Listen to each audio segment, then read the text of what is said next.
नमस्कार मित्रों, मैं महाराज कुमार गुप्ता दक्ष स्टडी परिवार में मित्रों आपको स्वागत करते हैं।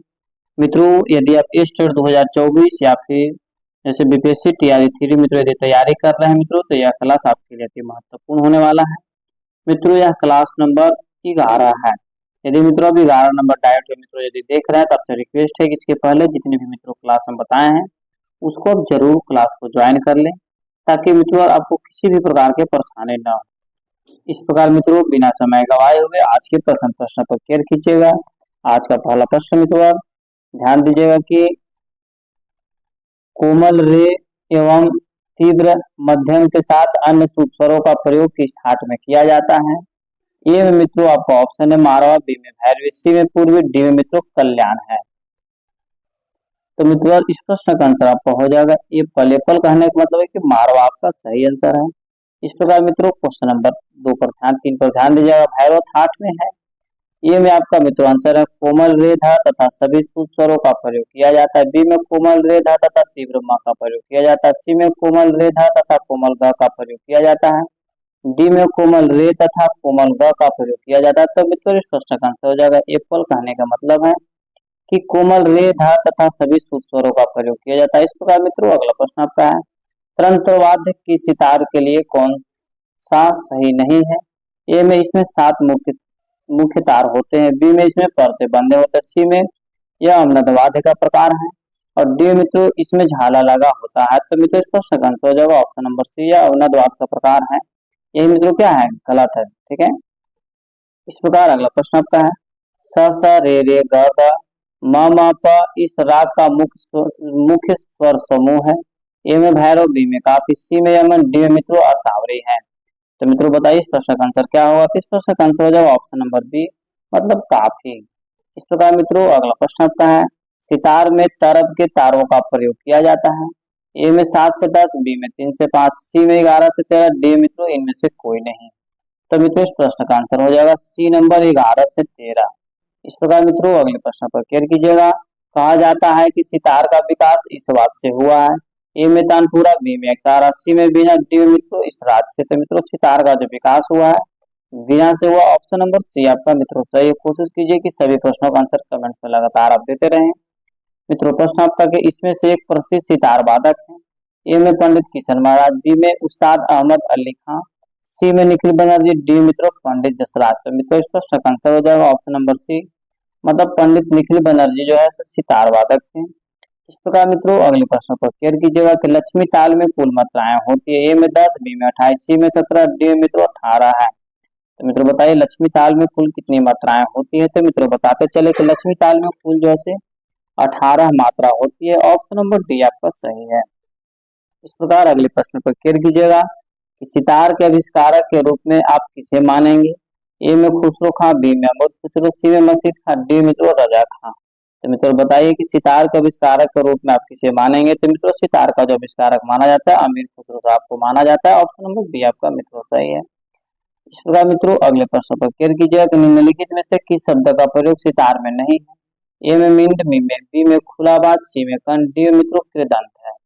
तो मित्रों बताइए कि निम्नलिखित में से किस शब्द का प्रयोग सितार में नहीं होता है। तो मित्रों खुलाबाज का जो है प्रयोग सितार में नहीं होता। ऑप्शन नंबर बी आपका सही है। इस प्रकार मित्रों अगले प्रश्न पर केयर कीजिएगा। अगला प्रश्न आपका है राग केदार किस ठाट का है। ए में खमाज, बी में भैरव, सी में कल्याण, डी में मित्रों बिलावल है। तो बताइए कि राग केदार किस ठाट का है। तो मित्रों राग केदार जो है मित्रों आपका कल्याण ठाट के अंतर्गत मित्रों आता है। ऑप्शन नंबर सी आपका सही है। इस प्रकार अगला प्रश्न आता है कि राग मारवा का वर्धित स्वर है। ए में ग, बी में मा, सी में प, डी में उपयुक्त में से कोई नहीं, मतलब इनमें से कोई नहीं। तो मित्रों फटाफट कमेंट्स में आंसर दीजिए। इसे मित्रों अपने स्टडी ग्रुप में जरूर शेयर कर दे। तो मित्रों इस प्रश्न का आंसर है ऑप्शन नंबर सी। इस प्रकार मित्रों अगले प्रश्न पर केयर कीजिएगा। अगला प्रश्न आपका है राग मियां मल्हार के गाने का समय है। ए में मध्य रात्रि, बी में रात्रि का द्वितीय प्रहर, सी में रात्रि का अंतिम प्रहर, डी में मित्रों प्रातः काल। तो मित्रों बताइए राग मियां मल्हार के गाने का समय है। तो मित्रों राग मियां मल्हार गाने का समय है मध्य रात्रि, मतलब एप्पल आंसर मित्रों आपका सही है। इस प्रकार अगले प्रश्न पर केयर कीजिएगा कि राग जोग किस ठाट का राग है। ए में खमाज, बी में सावरी, सी में काफी, डी मित्रों बिलावल है। तो बताइए मित्रों कि राग जोग किस ठाट का राग है। तो मित्रों राग जोग जो है काफी ठाट का राग है। ऑप्शन नंबर सी आपका सही है। इस प्रकार मित्रों अगले प्रश्न पर केयर कीजिए कि मतंग द्वारा रचित प्रसिद्ध ग्रंथ है। ए में संगीत प्रजात, बी में मित्रों संगीत दर्पण, सी में विदेशी, डी में मित्रों इनमें से कोई नहीं। मित्रों इस प्रश्न का आंसर आपको कमेंट्स में देना अति आवश्यक है कि मतंग द्वारा रचित प्रसिद्ध ग्रंथ कौन है, तो मित्रों विदेशी है। ऑप्शन नंबर सी आपका सही है। इस प्रकार मित्रों अगले प्रश्न पर केयर कीजिए, राग दुर्गा की जाति क्या है। ए में संकीर्ण, बी में संपूर्ण, सी में साडव और डी मित्रों आडव। ठीक है, तो बताइए मित्रों राग दुर्गा की जाति क्या है। तो मित्रों राग दुर्गा की जो जाति है ऑडव जाति का है। ऑप्शन नंबर डी आपका सही। ऑडव जाति में कुल स्वरों की संख्या 5 होती है। अगला प्रश्न आपका है, यदि षड्ज की आंदोलन संख्या 240 हो तो तार षड्ज की आंदोलन संख्या क्या होगी। तो मित्रों ए में आपका 270, बी में 288, सी में 432, डी मित्रों 480। तो मित्रों इसका आंसर हो जाएगा ऑप्शन नंबर डी, मतलब 480 आपका आंसर क्या है, सही है। इस प्रकार मित्रों अगले प्रश्न को केयर कीजिएगा कि तंत्रवाद सितार में कितने चिंकारी के तार का प्रयोग किया जाता है।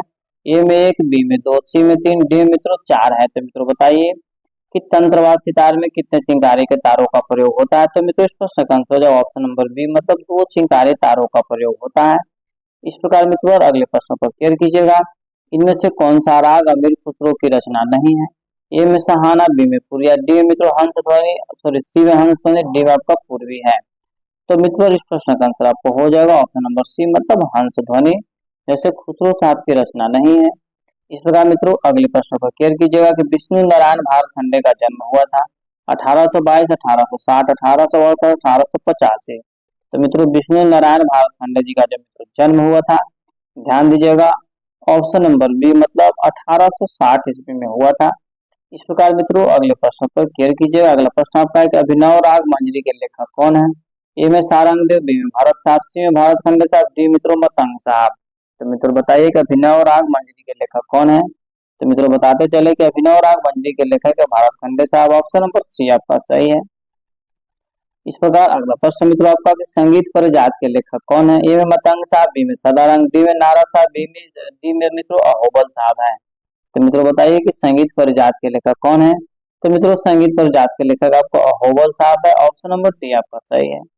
इस प्रकार मित्रों अगले प्रश्न पर केयर कीजिए कि भारत द्वारा लिखित ग्रंथ कौन सा है। ए में विदेशी, बी में नाट्यशास्त्र, सी में मित्रों क्रमिक पुस्तक मालिका, डी मित्रों संगीत मकंद। तो मित्रों बताइए कि भारत साहब द्वारा लिखा गया ग्रंथ से कौन है। तो नाट्य शास्त्र के लेखक मित्रों कौन है, भारत साहब है। ऑप्शन नंबर बी मित्रों और आपका सही है। इस प्रकार अगले प्रश्न पर केयर कीजिएगा कि सारंगदेव द्वारा रचित ग्रंथ संगीत रत्नाकर का रचना काल है। मतलब कहने का मतलब संगीत रत्नाकर जो लिखे थे सारंगदेव साहब कौन सी शताब्दी में लिखे हैं। ए में 14वीं शताब्दी, बी में 14वीं शताब्दी के उत्तर भाग में, और सी में मित्रों 15वीं शताब्दी के पूर्व भाग में, डी में आपका है 15वीं शताब्दी के मध्य भाग में। तो मित्रों इस प्रश्न का आंसर हो जाएगा option number B. Option number B कहने का मतलब है कि 14वीं शताब्दी के उत्तर भाग में। इस प्रकार अगला प्रश्न मित्रों आपका कि संगीत रत्नाकर ग्रंथ कितने अध्यायों में विभाजित है। यदि अब इस प्रश्न का आंसर नहीं देते तो मित्रों बहुत दुख की बात है। ए में 5, बी में 6, सी में 7, डी में मित्रों 8 है। तो मित्रों संगीत रत्नाकर ग्रंथ जैसे कितने अध्याय में विभक्त है। तो मित्रों कुल जैसे 7 अध्याय में मित्रों विभक्त है, इसीलिए इसको सप्त अध्याय के नाम से जाना जाता है। इस प्रकार मित्रों अगला प्रश्न आपका है कि राग भैरव के गाने का समय है। ए में मध्य रात्रि, बी में प्रातः काल, सी में सायंकालीन, डी मित्रों दिन का द्वितीय प्रहर। तो बताइए कि राग भैरव के गाने का समय है। तो मित्रों राग भैरव का गाने का जो समय है मित्रों प्रातः काल है। ऑप्शन नंबर बी आपका सही है। मित्रों इस प्रकार अगले प्रश्न को केयर कीजिएगा कि राग वृंदावनी सारंग किस ठाट का है। ए में काफी, बी में सावरी, सी में पूर्वी, डी मित्रों मारवा है। तो बताइए मित्रों कि राग वृंदावनी सारंग किस ठाट का है। तो मित्रों इस प्रश्न का आंसर हो जाएगा ऑप्शन नंबर ए पर, मतलब काफी का है। इस प्रकार मित्रों अगले प्रश्न पर केयर कीजिए कि राग दुर्गा का वादी संवादी है। ए में गनी, बी में मसा, सी में मित्रों धग और डी मित्रों पसा। तो मित्रों बताइए इस प्रश्न का आंसर क्या होगा कि राग दुर्गा का वादी संवादी स्वर क्या है। तो मित्रों राग दुर्गा का वादी स्वर म और संवादी स्वर प होता है, मतलब ऑप्शन नंबर बी आपका सही है। इस प्रकार मित्रों अगले प्रश्न पर केयर कीजिएगा, जिन एक या एक से अधिक स्वरों से राग पूर्णता पाता है उन्हें क्या कहते हैं। ए में विन्यास, बी में संन्यास, सी में न्यास और डी मित्रों इनमें से कोई नहीं। तो मित्रों बताइए इस प्रश्न का आंसर क्या होगा। तो मित्रों इस प्रश्न का आंसर हो जाएगा ऑप्शन नंबर सी, मतलब न्यास हो जाएगा। इस प्रकार मित्रों अगला प्रश्न आपका है कि ध्वनि की उच्चता उच्च निचता को क्या कहते हैं। ए में गुण, बी में तारता, सी में कंपन, डी में मित्रों उपयुक्त में से कोई नहीं। तो मित्रों बताइए कि ध्वनि के उच्च निचता को क्या कहते हैं। तो मित्रों इस प्रश्न का आंसर आपका हो जाएगा ऑप्शन नंबर बी, तारता कहते हैं। इस प्रकार मित्रों अगले प्रश्न पर आप क्लियर कीजिएगा, ध्वनि के जोर को क्या कहते हैं। ए में गुण, बी में कंपन, सी में तीव्रता, डी मित्रों घनता। तो मित्रों बताइए कि ध्वनि के जोर को क्या कहते हैं। तो मित्रों ध्वनि के जोर को आपको तीव्रता कहते हैं। ऑप्शन नंबर सी मित्रों आपका सही है। अगला प्रश्न आपका है, रात्रि के 12 बजे से दिन के 12 बजे तक गाए जाने वाले राग को क्या कहते हैं। ए में जन्य राग, बी में आश्रय राग, सी में उत्तर राग, डी में मित्रों पूर्व राग। तो मित्रों इस प्रश्न का आंसर आपका हो जाएगा, इसको उत्तर राग बोला जाता है। ऑप्शन नंबर सी आपका मित्रों सही है। इस प्रकार अगला प्रश्न आपका है कि ख्याल किस भाषा का शब्द है। अरबी, फारसी, हिंदी और भोजपुरी। तो मित्रों बताइए ख्याल किस भाषा का शब्द है। तो मित्रों बताते चले कि ख्याल जैसे फारसी भाषा का शब्द है। ऑप्शन नंबर बी आपका सही है। इस प्रकार मित्रों अगला प्रश्न आपका है, ध्रुपद गायन शैली में इस ताल का प्रयोग होता है। ए में 3 ताल का, बी में 1 ताल का, सी में दीपचंदी का, डी मित्रों चौताल का। तो बताइए कि ध्रुपद गायन शैली में किस ताल का प्रयोग होता है। तो मित्रों इसमें चौताल का प्रयोग होता है। ऑप्शन नंबर डी आपका मित्रों सही है। इस प्रकार अगला प्रश्न आपका है कि ठुमरी गायन शैली में इस ताल का प्रयोग होता है। ए में 3 ताल, बी में पंचम स्वर, सी में जत ताल और डी मित्रों झप ताल। तो बताइए मित्रों ठुमरी गायन शैली में इस ताल का प्रयोग होता है। तो मित्रों ठुमरी गायन शैली में जत ताल का प्रयोग होता है। ऑप्शन नंबर सी मित्रों आपका सही है। अगला प्रश्न आपका कि ख्याल के शब्द का तराना पखावज अथवा तबले के बोल तथा सरगम के मेल से यह गाया जाता है। ए में भजन, बी में चतुरंग, सी में ध्रुपद, डी मित्रों लक्षण गीत। तो बताइए मित्रों इस प्रश्न का आंसर क्या होगा।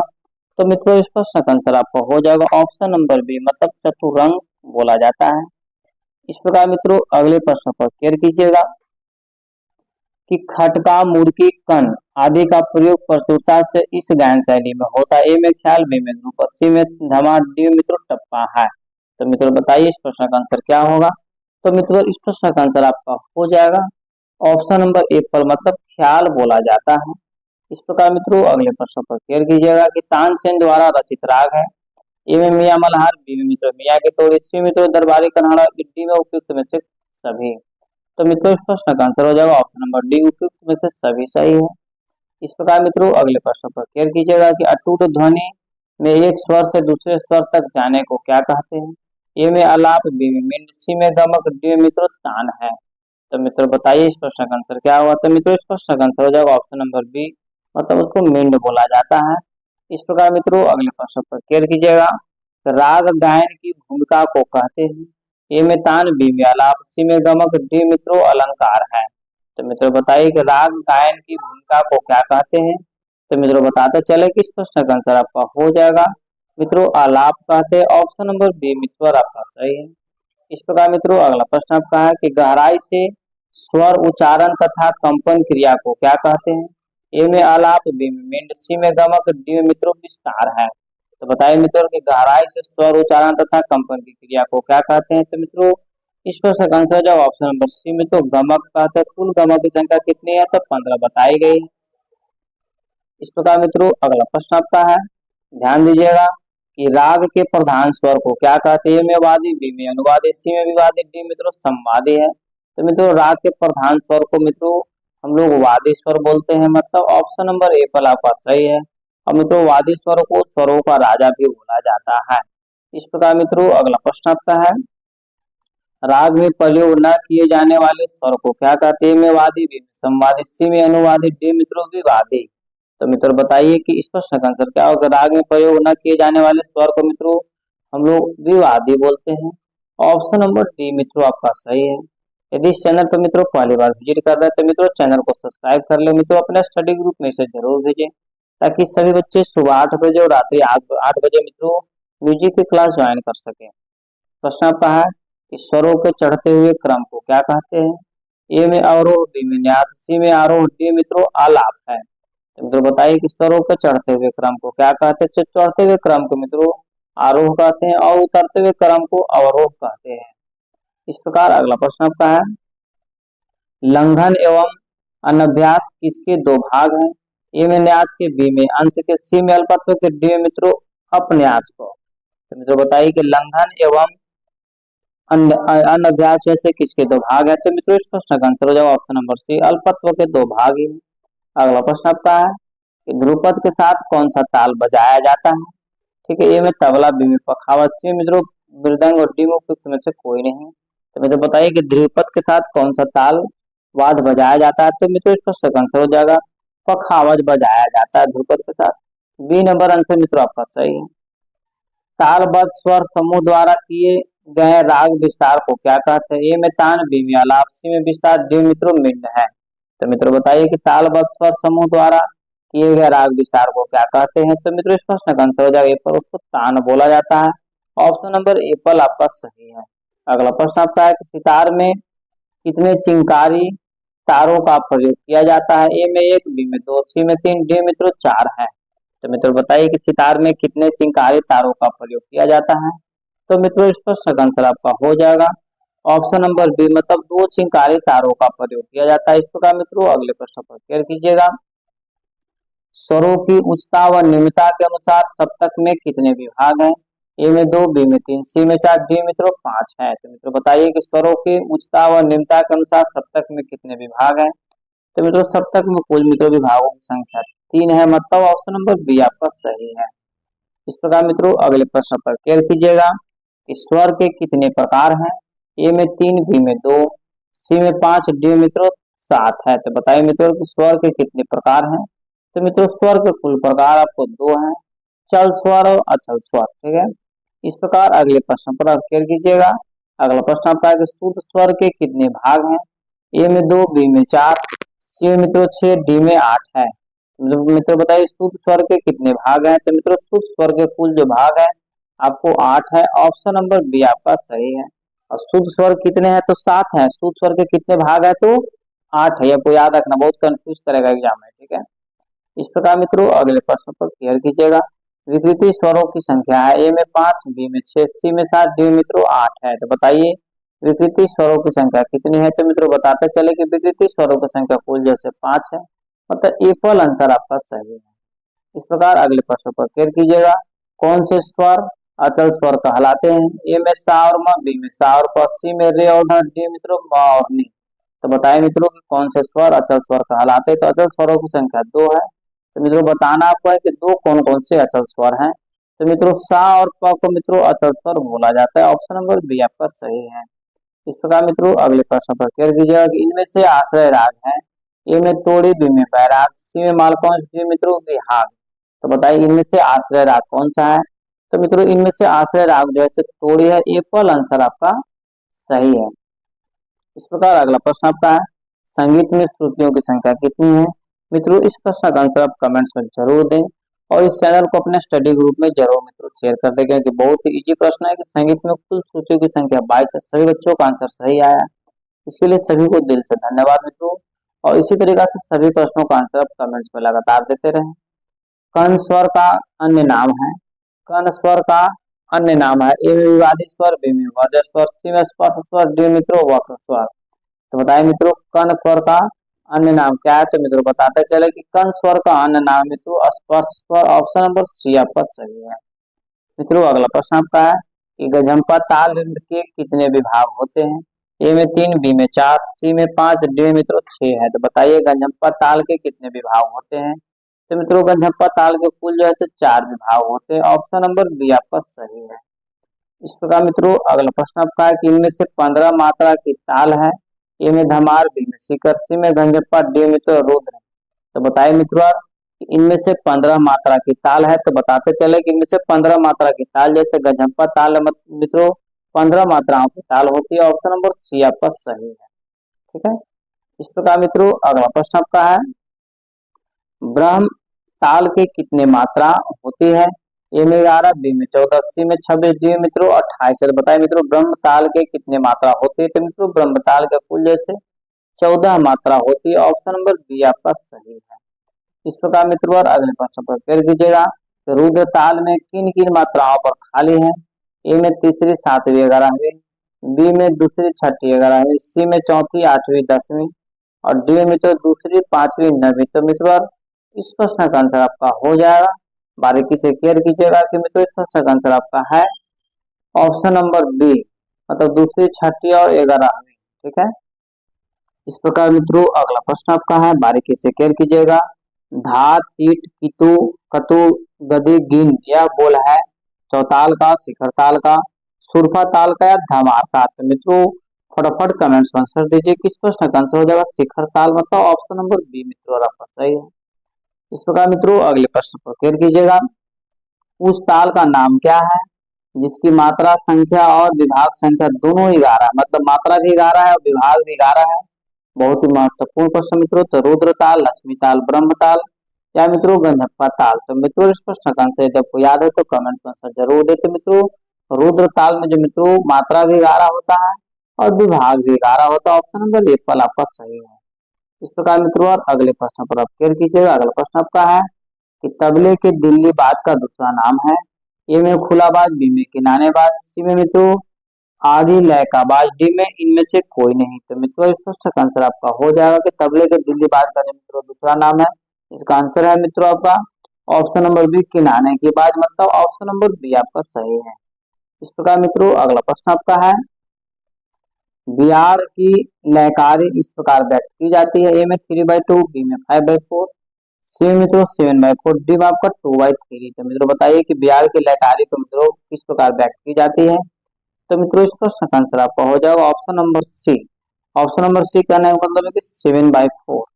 इस प्रकार मित्रों अगला प्रश्न आपका है, तिहाई कितने प्रकार की होती है। ए में 2, बी में 3, सॉरी बी में 4, सी में 6, डी में मित्रों 8 है। तो बताइए तिहाई कितने प्रकार की होती है। तो मित्रों तिहाई की कुल संख्या मित्रों 2 है, मतलब ए फल आंसर आपका सही है। दमदार और बेदमदार तिहाई होता है। इस प्रकार मित्रों इस प्रश्न का आंसर क्या है, ए फल आंसर आपका क्या है, सही। इस प्रकार अगला प्रश्न पर क्लियर कीजिएगा। किस घराने के बाज में पेशकारा, कायदा और रेले को अधिक महत्व दिया जाता है। ए में पंजाब, बी मजरारा, सी में फर्रुखाबाद, डी मित्रों दिल्ली। तो बताइए किस घराने के बाज में पेशकारा, कायदा और रेले का अधिक महत्व दिया जाता है। तो मित्रों इस प्रश्न का आंसर हो जाएगा ऑप्शन नंबर डी दिल्ली। ठीक है। इस प्रकार अगला प्रश्न आपका है कि किस घराने के तबले का बाज पूर्णतः पखावज पर आधारित है। ए में बनारस, बी में फर्रुखाबाद, डी मजरारा, सॉरी सी मजरारा और डी मित्रों पंजाब है। तो मित्रों बताइए कि किस घराने के तबले का बाज पूर्णतः पखावज पर आधारित है। तो मित्रों इस प्रश्न का आंसर हो जाएगा ऑप्शन नंबर डी, प से पखावज और प से पंजाब। ठीक है। इस प्रकार अगला प्रश्न आपका है कि ताल का विषम ग्रह है। मित्रों फटाफट कमेंट्स में आंसर दिया कीजिए। ये में मित्रों आपका ऑप्शन है जब ताल की पहली मात्रा से गीत प्रारंभ हो। बी में मित्रों कि जब गीत ताल की प्रथम मात्रा प्रारंभ न होकर किसी अन्य मात्रा से प्रारंभ होता है। इस प्रकार मित्रों इस प्रश्न का आंसर जैसे बी आंसर आपको क्या है, सही है। ठीक है। इस प्रकार मित्रों अगले प्रश्न पर क्लियर कीजिएगा। ताल में समय समय मापने की रीति को क्या कहते हैं। ए में काल, बी में मार्ग, सी में जाति, डी मित्रों यति है। तो बताइए मित्रों कि ताल में समय नापने की रीति को क्या कहते हैं। तो मित्रों समय नापने की रीति को मित्रों काल कहते हैं। एप्पल आंसर आपका सही है। इस प्रकार मित्रों अगले प्रश्न पर क्लियर कीजिएगा कि ग दीना दीनता यह बोल है चौताल के, धमार के, सुरफा ताल के या फिर तिलवाड़ा ताल के। तो मित्रों बताइए कि ग दीना या दीनता यह बोल है। तो मित्रों इस प्रश्न का आंसर हो जाएगा ऑप्शन नंबर बी धमार के। ठीक है। इस प्रकार मित्रों अगले प्रश्न पर क्लियर कीजिएगा कि धमार की बियार लय एक आवर्तन में सम से कितनी मात्रा छोड़कर शुरू होती है। ए में मित्रों 5, बी में 6, सी में 7, डी में 8। तो मित्रों इस प्रश्न का आंसर मित्रों हो जाएगा आपका ऑप्शन नंबर बी 6 मात्राओं को छोड़कर शुरू होती है। इस प्रकार मित्रों अगले प्रश्न पर क्लियर कीजिएगा। सितार में कुल कितने तार होते हैं। मित्रों यदि इस प्रश्न का आंसर आप नहीं देते तो बहुत दुख की बात है, क्योंकि इस प्रश्न का आंसर हम बहुत बार बता चुके हैं। तो मित्रों सितार में कुल कितने तार होते हैं। तो मित्रों इस प्रश्न का आंसर आपका हो जाएगा सितार में कुल 7 तार होते हैं। ऑप्शन नंबर डी आपका सही है। इस प्रकार मित्रों अगले प्रश्न पर क्लियर कीजिएगा। अगला प्रश्न आपका है सितार के प्रथम तार को कहते हैं। ए में चिंकारी का तार, बी में बाज का तार, सी में जोड़ी का तार, डी मित्रों इनमें से कोई नहीं। तो बताइए मित्रों सितार के प्रथम तार को कहते हैं। तो मित्रों सितार के प्रथम तार को मित्रों ध्यान दीजिएगा आपको बाज की तार कहते हैं। ऑप्शन नंबर बी आपका सही है। ठीक है। इस प्रकार मित्रों अगला प्रश्न आपका है सितार में पीतल के तार होते हैं, पहला और दूसरा। बी में मित्रों दूसरा और तीसरा, सी में तीसरा और चौथा, डी में दूसरा और चौथा। तो बताइए मित्रों सितार में पीतल के तार होते हैं। तो मित्रों सितार में पीतल के जो तार होते हैं, दूसरा और तीसरा तार जो होता है मित्रों पीतल का बना होता है। इस प्रकार अगले प्रश्न पर क्लियर कीजिएगा। सितार में तोड़ा कहते हैं। ए में विलंबित स्वर समूहों को, बी में मित्रों मध्य स्वर समूहों को, और सी में द्रुत स्वर समूहों को, डी में इनमें से कोई नहीं। तो बताइए मित्रों सितार में तोड़ा कहते हैं। तो मित्रों सितार में जो तोड़ा बोला जाता है ऑप्शन नंबर सी द्रुत स्वर समूह को। ठीक है, इस प्रकार मित्रों अगले प्रश्न पर क्लियर कीजिएगा। सितार में दो स्वरों को एक दूसरे के बाद शीघ्रता से बजाने को कहते हैं। ए में तोड़ा, बी में जमजमा, सी में झाला, डी मित्रों इनमें से डी में आपको जोड़। तो मित्रों इसका सही आंसर आपका हो जाएगा ऑप्शन नंबर बी, मतलब जमजमा। इस प्रकार मित्रों अगले प्रश्न पर क्लियर कीजिएगा कि ताल की 10 प्रांत तालिका में लय रहता है। ए में दूसरे स्थान में, सी में चौथे स्थान पर, डी मित्रों पांचवें स्थान पर, और सॉरी सी में पांचवें स्थान पर, डी मित्रों आठवें स्थान पर। तो बताइए कि ताल के 10 प्रांत तालिका में लय होता है। तो मित्रों इसका सही आंसर आपका हो जाएगा ऑप्शन नंबर डी, आठवें स्थान पर। इस प्रकार मित्रों अगले प्रश्न पर क्लियर कीजिएगा। देसी ताल का चौथा प्राण है। ए में जाति, बी में ग्रह, सी में लय, डी मित्रों अंग है। तो बताइए मित्रों देसी ताल का चौथा प्राण है। तो मित्रों देसी ताल का चौथा प्राण आपको अंग है। ऑप्शन नंबर डी मित्रों आपका सही है। इस प्रकार मित्रों आज का जो है अंतिम प्रश्न है कि दाहिने तबले को अधिक चढ़ाने उतारने के लिए इस पर आघात करते हैं। ए में मित्रों गजरा से, बी में गट्टे से, सी में स्याही से, और डी मित्रों लव से। तो बताइए मित्रों कि दाहिने तबले को अधिक चढ़ाने उतारने के लिए इस पर आघात करते हैं। तो मित्रों इस प्रश्न का आंसर हो जाएगा गजरा से, मतलब ए फल आंसर आपका क्या है सही है। इस प्रकार मित्रों यहाँ पर जैसे सभी 80 प्रश्नों का आंसर मित्रों आपके सामने जैसे प्रस्तुत कर दिया गया। अब इसको स्क्रीनशॉट लेकर के मित्रों आप कमेंट्स में आंसर जरूर बताएं कि आपको कितना प्रश्नों का आंसर सही हुआ, और आंसर को वेरीफाई जरूर कर लें। इस प्रकार मित्रों यदि इस चैनल पर पहली बार विजिट कर रहे हैं मित्रों तो इस चैनल को मित्रों सब्सक्राइब कर लें। ठीक है मित्रों, लाइक कर ले, अपने स्टडी ग्रुप में मित्रों इसे जरूर शेयर करें, और इतने सारे मिलकर एक साथ मिलकर कमेंट्स आंसर दे रहे हैं, इसके लिए सभी बच्चों को धन्यवाद। मित्रों इस नंबर पर दिए हुए व्हाट्सएप या कॉलिंग के माध्यम से मित्रों आप हमसे कांटेक्ट कर सकते हैं। आपको ए स्टेट और बीपीएससी का म्यूजिक का मित्रों संपूर्ण कोर्स आपको करवा दिया जाएगा। तब तक के लिए स्वस्थ रहिए, मस्त रहिए। एक बार प्रेम से बोलिए भारत माता की जय।